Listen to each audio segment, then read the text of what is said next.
What's up, y'all? Y'all are listening to Living Corporate's flagship podcast.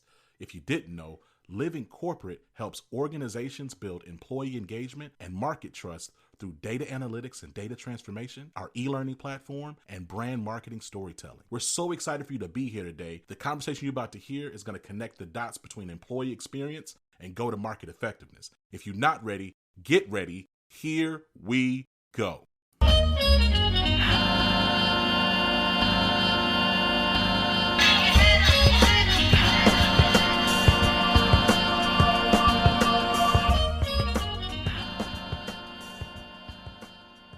Wow, we got Derek Walker. Mr. Walker, you know, it's interesting. You are not new to this. You are true to this. We've had several conversations off social media, off record, right? But just, I just know, as I've been thinking about and like looking back at Living Corporate, and I think about our brand storytelling capabilities, you were always someone who was available, willing to speak, give your time and wisdom and experience to me. You know, I think about looking at your background again, brand, advertising executive, working at some fairly large, significant brands, also known and building a brand and has built a brand working for yourself. I'm just excited to have you here on Living Corporate. How you doing, man? Man, I'm doing good. I'm happy to be here. It's been a storm, but I'm coming out of it. So it's good to be here. Hey, man, it's a pleasure to have you. You know, I think about, I think about advertising, and I think about storytelling and branding, and I think about how things have changed, right? So I feel as if there was a time when, because the world was not as connected due to like social media, that brands had a much harder grip on who they were. So a brand could come and just tell you who they are without necessarily having to concern themselves with somebody in the audience saying, no, you're not. You're this instead, right? Yeah. Again, like I kind of alluded to, again, I'm not calling you old. I'm but like old, ancient, decrepit. You can call me whatever you want. Listen, this gray hair, you know how few people get to where we are, where the gray shows up? I'm happy to be old. I mean, my gray is showing too, but I think you're a little older than me, so that's why I want to be respectful. So, but you're right. But you have calling more. Me Mr. Walker. You're right. I do that. We do that on the phone. But okay, so here's the thing. Like, talk to me about advertising in the world of like, and even if it was called storytelling, like let's say like back in like the late 90s, 2000s versus advertising in 2024. I think I think it's about fear. Back when, before the internet was big and strong and running and social media and all of this, we weren't afraid of feedback. We weren't afraid of a lot of things, but desperation makes you desperate. So when you had a crash in 2007, 8, 9 that devastated the industry, it's those conditions that create a culture of fear. And what fear does is, I'm worried about losing a client, and this client doesn't understand why we used to do this the way we did it. So do I push back on the client and say, this is how it's done?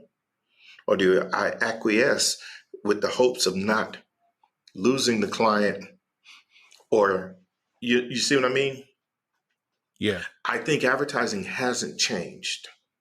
It still has to be the exact same storytelling and promoting and building a brand. You were talking about, well, now that we have social media, people are afraid of what somebody says. Well, that's not you. Well, guess what? Have you ever dated somebody? The dating you is perfect and flawless, and nobody goes to the bathroom and does a number 2. Nobody farts around. Now, when y'all get married, things get real. I didn't know you stunk up a bathroom like that. I didn't know you didn't look good in the morning. That's because our dating self is perfect. What happens is when people push back and say, well, that's not you, the brand response will be, we are not perfect. We're human. So, yes, we make mistakes, but we're trying our best. And some of them can say, well, we don't really care. Um, if you criticize Apple for the price of their products, they don't care. You're not going to shame them into doing it, selling it cheaper. Yeah. They're just not going to. Most luxury brands are like that. You can walk into Tiffany's all day long and tell me what you saw at Hellsberg or Zales in the mall. But guess what? Tiffany's going to tell you the price is the price is the price. Mm-hmm. So what happens is, because you want to please everyone, we please no one.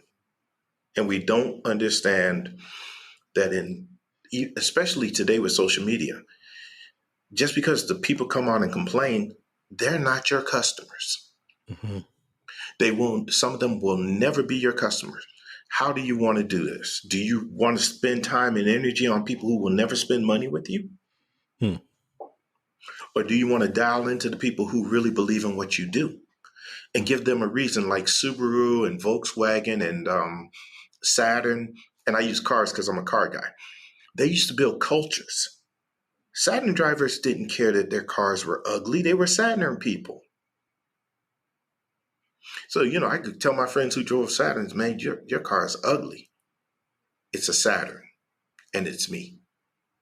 Volkswagen Beetle people are like that. Porsche people are like that. BMW drivers are the most arrogant, nasty driving people on the planet, and they embrace that. So what good does a brand like BMW really need to be concerned about somebody who's never going to buy a $40,000 car or a $50,000 car? And we've lost that part where we tell our brands, and the ad agency needs to reassure our clients, you're not for everyone. If you are for everyone, you get lost in that. And that's what the difference is I came up in an industry where we would tell the client, well, they're not your target audience. And the client was smart enough and secure enough to understand, vegetarians are mad about our beef commercial. Well, we're happy to serve vegetarians, as the old steakhouse restaurant ad says. We serve them rare, medium, and well. Now, that's just a steakhouse isn't going to be known for its salad or its vegetables. It's a steakhouse. So you're going to criticize me because I sell steaks. Well, guess what? Don't come. I mean, it sounds like what you're also describing is, so first of all, to your point about fear, mm-hmm. I believe like the economy is also to blame for that, as well as just like this ongoing pressure for like higher and higher profits, quarter over quarter over quarter. So it's not acceptable anymore, or not that it was ever fully acceptable, but I think like as capitalism has continued to churn on, it's not as acceptable to be like, well, we have this total addressable market and we're only going to get X percent of that. And we're okay if we just maintain this market share. I think there continues to be a pressure to say, well, no, how do we capture as much market share as possible? And what does it look like to appease as many people as possible? Like, so my job. Okay. Let me stop you right there real quick. Yeah, please. Chasing profit is not my job as the owner of an ad agency.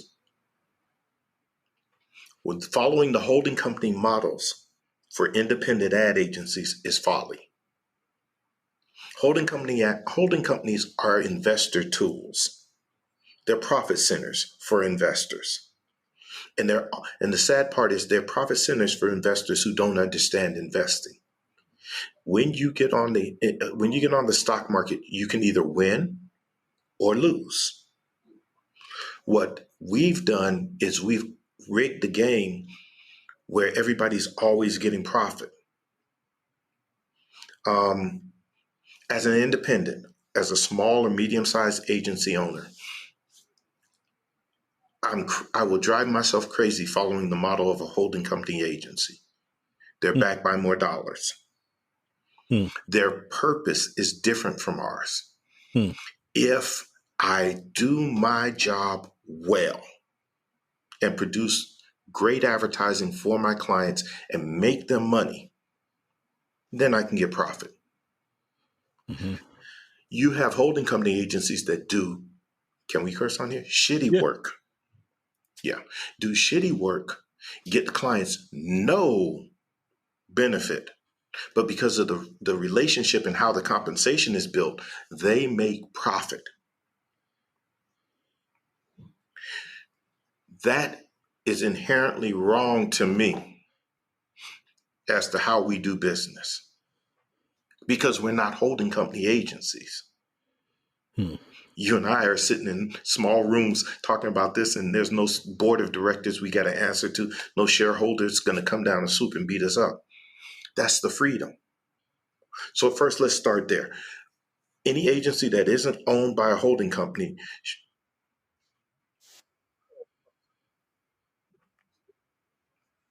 I can hear you. I'm trying to figure out what this thing is playing. Hold on a second. Okay, because I can hear you. You sound good on my side. Okay. My headphones did something funky. It's all good. So, what's your job as the owner of Living Corporation? Your job. What's your product? Is your product profit or advertising? No, that's a good point. I mean, I would say our product is experience management. So we do brand storytelling, e-learning, and data analytics. Those are our products. So when you do those, if you do them well, you get profit. That's right. If you do them poorly, you don't make profit. Correct. Guess what? That's the capitalistic system in and of itself. Yeah. What we're saying is everybody should make profit. There's a book that says profit first. No, profits last.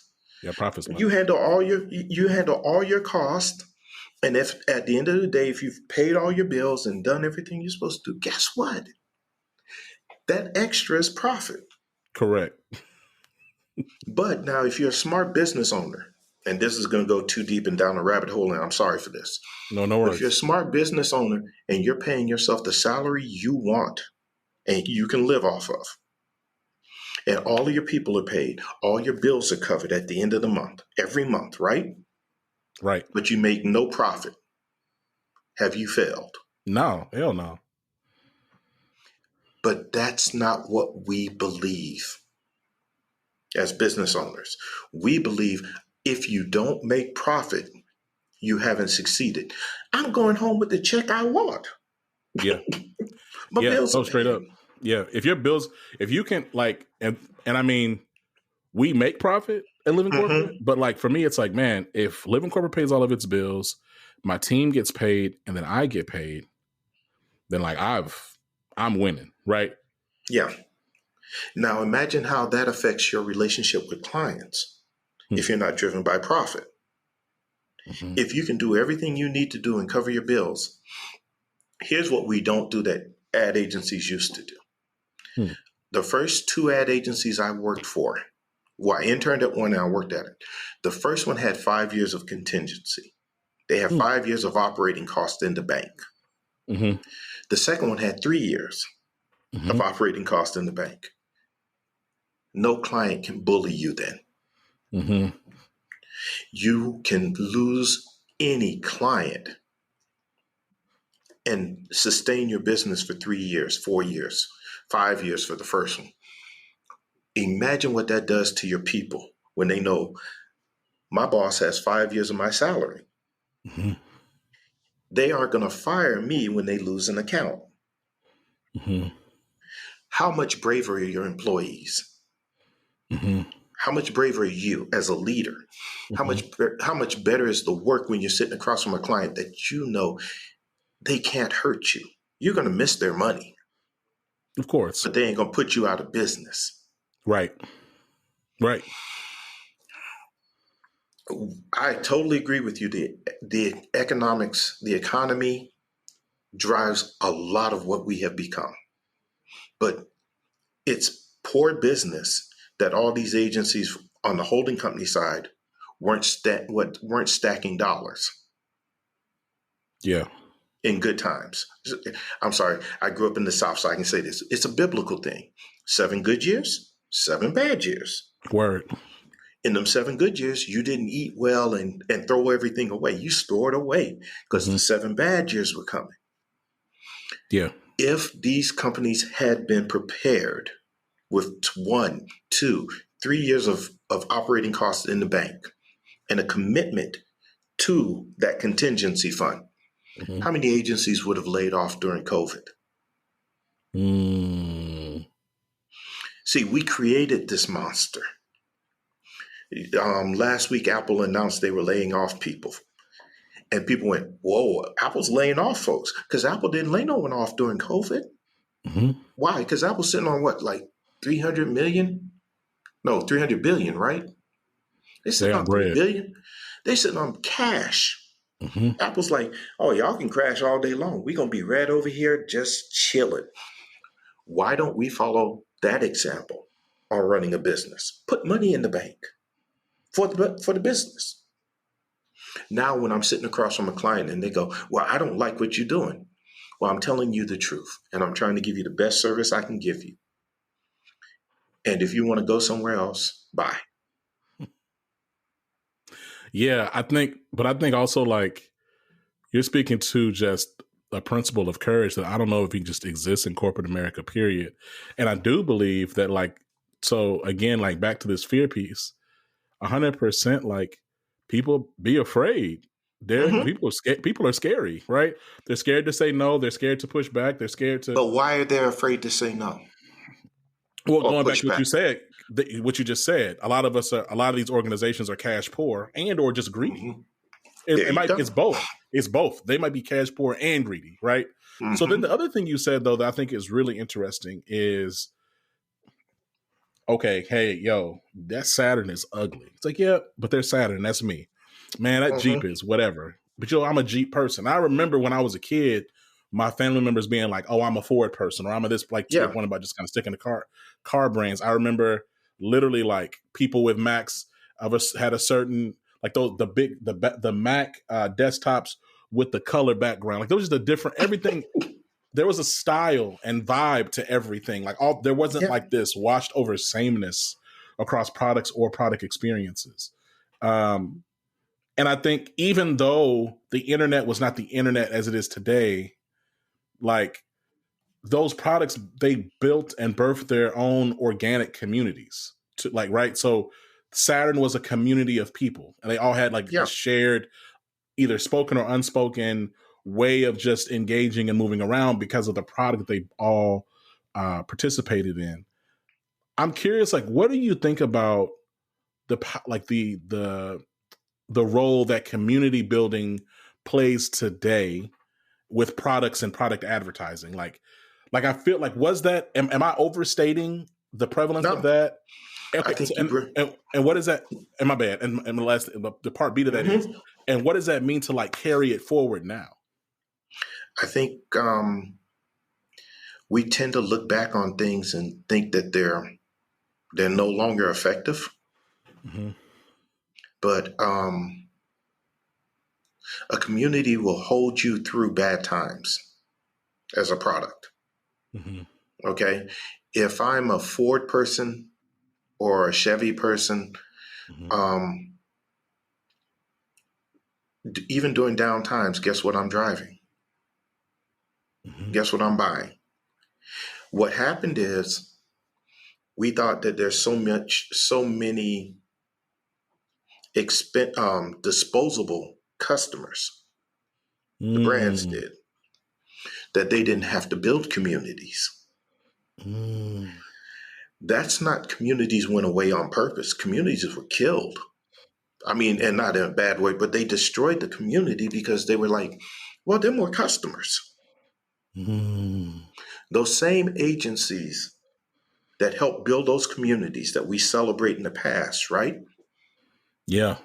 Grew to be mega agencies with less than 20 accounts because they built a community of clients. What they practiced what they preached. Hmm. I know of an agency that's almost 100, over 100 years old, still independent, and part of their success was their old CEO in the city they were in would go to lunch with the CEO of the Fortune 500s in the city as a group. And he wasn't pitching them. He went to lunch with them as a club of CEOs. His name's Paul Council. He was at Kramer Krasl. This is back in the 90s.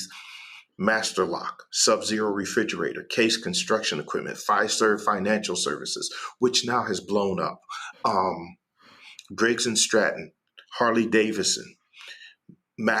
So what happened on Fridays, you see Paul Council and a group of them going to lunch. Now, as lowly employees, we understood the rules. We didn't go over to the table and introduce ourselves. Think, excuse me, think about the community he's building. He didn't know the CMO. He knew the CEO. Right. And he knew the CEO of clients of businesses that were not our clients. So he was into relationship building. This is old account service done well. Now, the problem is we fired all the old guys that ran account service. Retired them, pushed them out, whatever you want to see. Who trains the young ones? Whoever trains the young ones are the people that were left, and they were the lowest paid, least trained, least experienced person. So now you can't say no to a client. You can't get in front of a client except when there's a project. So to build a community, you have to have the skill set for a client. To build a community for a client, you got to have the skill set to build a community for yourself first. Are your employees a community? Or are they just a bunch of workers? I believe any brand that builds a community now will win. I think Apple's losing out because on the computer side, and nobody buys computers these days, right? Right. But how many creators have a laptop that's a Mac? Right. Or when you get to their house, has a desktop that's a Mac. Apple has failed to build that community out. They've abandoned it now. This is what got us here. Apple saying these, and they use the cool and hip and artsy in their advertising. But then you should have a trade-in program. You should have a club, a creative club, all of that. Music folks can meet with movie folks, can meet with designers and copywriters and everything. Writers, there should be writers and art director communities. That cost Apple very little. But think about what it does as far as users. At its heyday, the Mac Pro, I think it was $55,000 4 years ago. Wow. Now, I say that, and my dumb ass is standing in the Apple store in Charlotte looking at it going, I want you so bad. I need you. Because as a small agency, if I bring in an editor and they're like, well, this is really complicated and I need the power. And I point to that thing, that beastie. Come on, we the only people that gonna use a $55,000 Mac. Yes, that's a very small group. Creators are the only group that are gonna use it well. Well. And did Apple talk to us about those computers? No. We always joke about reward programs and loyalty programs. They're community. They're bad community, but they're community. What happens if you take that attitude? I wear Tommy Bahama shirts. Love the comfort, love the feel. And it's so funny when somebody else that is in a Tommy Bahama shirt sees, when we talking older guys, we're talking men above 40. Sure. And the guy goes, "Where'd you get that color from?" And I'm instantly like, "I went to Charlotte and got it." He's like, and he turns to his wife and he goes, "Can we go to Charlotte?" Think about what Tommy Bahama could build if they started connecting their customers together in a community. They're the first ones to see the new colors. They can talk about the colors they want to see. You know, your designers are tagged in. I can just spiral you across industry after industry after industry. Community is the right way to go when we talk about a group of people who are smarter as customers towards advertising. Yeah. So if they're smarter towards traditional advertising, and guess what? I'm throwing social media in on traditional because it's old enough now. So when you advertise or say something on social media, Black Twitter beats you up if you try to invade Black Twitter. But why didn't Fenty, did I say it right? Fenty. Fenty. I always know Fenty. Fenty. Why didn't Fenty have groups, local groups, where women can get together and talk about skincare? Whether it's online or whatever, and in there, let somebody be a representative for the company and they all get a discount, but they come together and they just, it's a group. Yeah. Like the on the ground. So like, and I'm aware, like on the ground activations, there's nothing, they don't exist anymore, but I do feel like they're like street teams, like that type of work of marketing and branding, the personal touch and like connection. It doesn't really exist like that anymore. But you guys have the tools. The apps are perfect for building community. You know, I wear Adidas, but what really got me into Adidas until recently was they had a partnership with Legos. So I got like 8 pairs of Lego Adidas, but I can't find nobody else that does that. You know who builds community well? Who's that? And they dropped the ball. Marvel. Oh yeah. Comic book fans and games. Huge community. You want to see what community looks like? Go to a gaming event. Yeah. If you can get a ticket. Yeah. They sold out the stadium, the Coliseum in LA where the Lakers play, in 15 minutes for a gaming conference, a gaming competition. Tell me there's no community. Yeah. You know, all these guys, all these folks, I'll say folks, all these people online who are getting paid to simply talk about games. They're not even playing them. And the gaming community sort of plays with making and manipulating them into a community. But if they were smart, they beef that up, you know? Have my East Coast, and do it just like rap and hip hop. I got my East Coast gamers against my West Coast gamers, against my Midwest gamers, against my North gamers. You know, have fun with it. The work is easy, man. Community, I think, is the 2 things we neglect: community and our websites. I think websites are the secret weapon. What a website can hold so much and do so much. Yeah. And we treat it like a brochure. Yeah, but I say people not really like just staying on websites all day. Why not? I mean, I feel like it's a fight. I feel like it's a fight for just attention. I don't know if people just have the time or interest to be on websites that long. Wait a minute. Do they have the time or interest when they're on Twitter all day and Facebook all day and YouTube all day? That's fair. What they're not going to do is be on a boring ass website all day. Yeah. It's, Yeah. I mean, it's okay. I'm gonna give you what Brown and Browner's website is going to look like when we finally build it. Okay. Because I'm poor, I can't build it yet. I'm trying to get there, man. I need some people to throw some money at me. Anyway, one of the features we want to have on there is what I saw today, and it can be an ad, music, TV, movie, whatever. We don't restrict it. We're not going to restrict it to just us, the Brown and Browner team. We will moderate it so we don't get anything. We won't get no Shannon Sharp videos.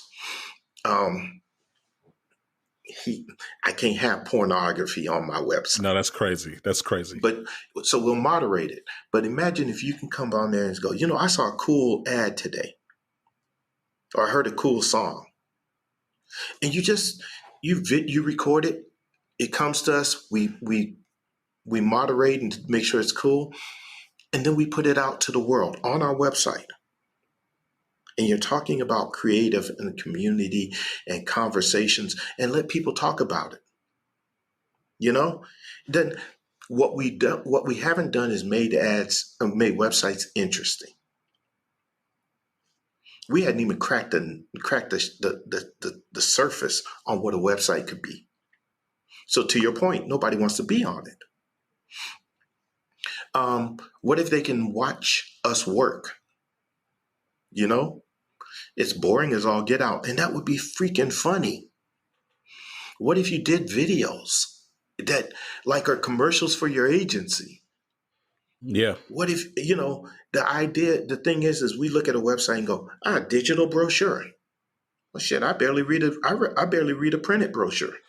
A lot of websites are like that I'm seeing these days. It's like a single scroll, right? It's like, okay, here's who we are. Here's what we do. And then here's how you can contact us. Yeah. And like, that's really being held as like the design. Look, Derek, I feel like there's a lot of brands right now who are trying to figure out how to get to so they are brands. They are. Let me show you real quick. Go ahead. Better Than Bouillon. Okay. New product. It's a paste. It's better than bouillon cubes. It's a paste for seasoning food. Why wouldn't, and I'm serious as a heart attack. I'm in the barbershop. The barber's asking me about what I cooked, and I told him what I cooked. And he goes, "Oh, you made that rice? Did you put that Better Than Bouillon in there, man? I got the smoked chicken." And I looked at him and I said, "Yeah, I put smoked chicken, but I added a little dab of roasted garlic." And the barbershop stopped. And when the guy sitting on the side went, "Wait, you can mix them?" Now imagine if that conversation, a version of that conversation is, I go to the Better Than Bouillon website and they give me their spill, whatever, blase, blase. But then they talk about, did you know you can mix our sauces?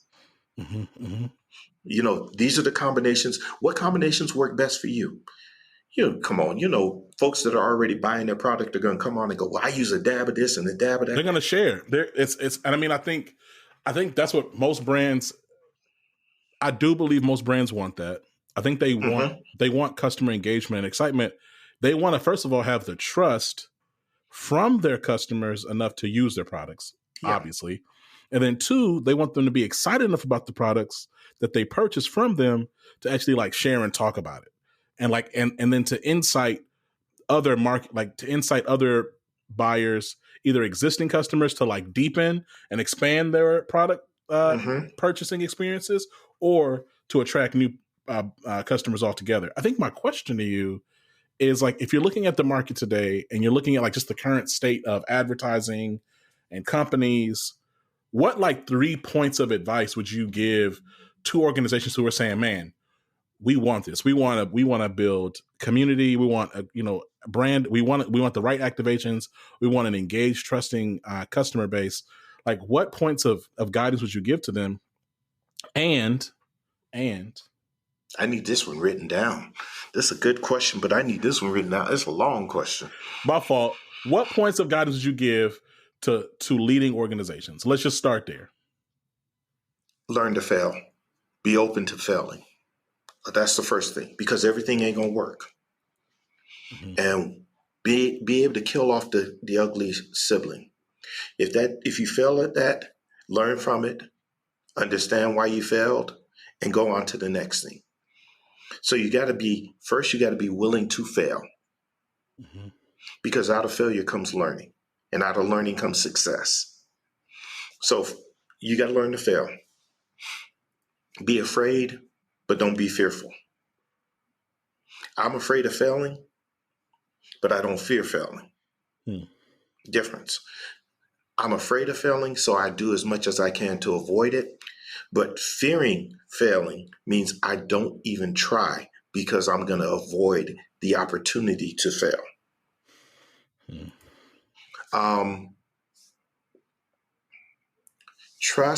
Learn to trust the people you're trying to talk to. I hate quoting him because we quote him so much, but David Ogilvy said, the customer isn't stupid. She's my wife. She's my mother. We give the customer no credit that even if we do something oddly different and strange, they're going to chuckle, and then they're going to go, we think they're going to go away forever. But they're not. They're going to, if we do those things, if we learn to fail, are not ruled by fear, and we trust our customers to be brilliant. You know, how many pieces of work connect all the dots? We don't even think our customers are smart enough to get a joke. Man, we gotta have you back for a part two. No, we gotta have you back for a part two, because you're right. Like, I think some of the things that I experienced as a child with products and just from brands, I think they've just really eroded. They've gone away. I don't think that brands respect or trust their customers. I don't think customers really respect or trust brands. And for the brand to be trusted, the brand has to be trustworthy. Right. Trust is not a right. It's a privilege. If I trust you. So part of that is being honest. Okay, I'll give you this spot, because it'll never happen, because when I presented it to McDonald's, they looked at me, laughed, and said, silly man, go away. But it was a spot, it opened real quick and on a family, and it was a spokesperson for McDonald's, and he said, can we be honest? We didn't intend for this. We didn't intend for people to eat us every day of every week, of every month, of every year. It's time to get back around the table every now and then. We were meant to be a treat, a convenience when you're in a rush. Imagine what happens if McDonald's had told America, it's okay not to eat us every day. It's okay you need a salad, you need vegetables, you need to sit around the table. Now McDonald's can sell me any damn milkshake they want to sell me. Right. Okay, or Sunday. But our fast food brands are so afraid of saying that. You know, you could have just shown the dining room table as how most dining room tables are in America now, stacked with stuff. It's a work area, it's something else. No, we never intended for the dining room table to suffer. We intended for families you need to be around the table, talking to each other. Put the phones down. If they had taken the high road like that, Burger King, Wendy's, Chick-fil-A, everybody else would have been going, hey, that's not fair. It's laying right here for us. The first fast food company to dial right into obesity wins. You know, once again, you got to have the testicular fortitude or the ovarian fortitude to say, hey, I'm going to say something that, you know, when the first credit card company says, you know what, carry money. I just think it's anti-intuitive, because How do you maintain profits when you make statements like that? The undermine. They will make more money than they ever did before. Always carry, and it's the best advice for anyone. Always carry some cash in your wallet or on your person in case something happens. Cash is welcomed everywhere. It's a safety thing. Why does that diminish a credit card? You see what I mean? Mm-hmm. It's a universal truth. I'm too old. My parents used to say, always carry a dime or a quarter so you can make an emergency call. I tell my sons, carry $20 in your wallet just in case. My mom would tell me that often. Be like, hey, you just always have a little bit of cash on you just in case. Yeah. I'm right there with you. I think, and I agree. I think what you're speaking to though is like, it's again anti-intuitive to this very like reactionary short-term returns that we're constantly looking for quarter over quarter. We need to be outperforming whatever our estimations were. But first of all, you talk like that and I'm going, does this man work in advertising? What was that mumble jumble stuff he just said? It's not counterintuitive to the creatives. Mm-hmm. You know? Fair. You asked how to build a community. Yeah. And I told you how to build a community. Facts, you did. And you look at it and go, oh, that's counterintuitive. No, it's not. It's human. Oh, I agree with you. We agree. Yeah. I'm saying that the talking heads and like the powers that be would say, or they would argue that it isn't. But I think again, I agree. Need to. That's what we need to be doing. Oh, they would. Sure. They can argue until the cows come home. But where have they led us to? I mean, that's a bar. That's true. I mean, the NFL coaches that never wanted black quarterbacks, thought black quarterbacks were incapable. Where are they now? 100%. 100%. See, we're taking advice from losers and pretending that they're giving us great advice. You mentioned talking heads, and I look at them and go, what have you done? I'm Janet Jackson. What have you done lately? I threw out ideas right here, right now, because if I could walk into any ad agency today, I could still present to a client ideas that would make the client money and make folks better like the client. That's not a brag. That's not a boast. That's the freaking job. And many of these talking heads, if they were that good at what they do, they wouldn't be out there giving away the secrets. Mm. You don't see the world's best gold miner telling the world how to find gold. You know what he's doing or she's doing? Getting gold. There you go. It's different for people of color. We're not allowed to play. Yeah. We're not allowed to do these things. If I could take a room full of black people and change advertising overnight, easily, because we don't know the rules. The rules don't apply to us. I mean, look at what, and during slavery, they gave slaves the leftovers from the hogs and the cows that they had slaughtered. And we turned it into oxtails, pig feet, trotters, if you want, ham hock, chitlins, hog head cheese.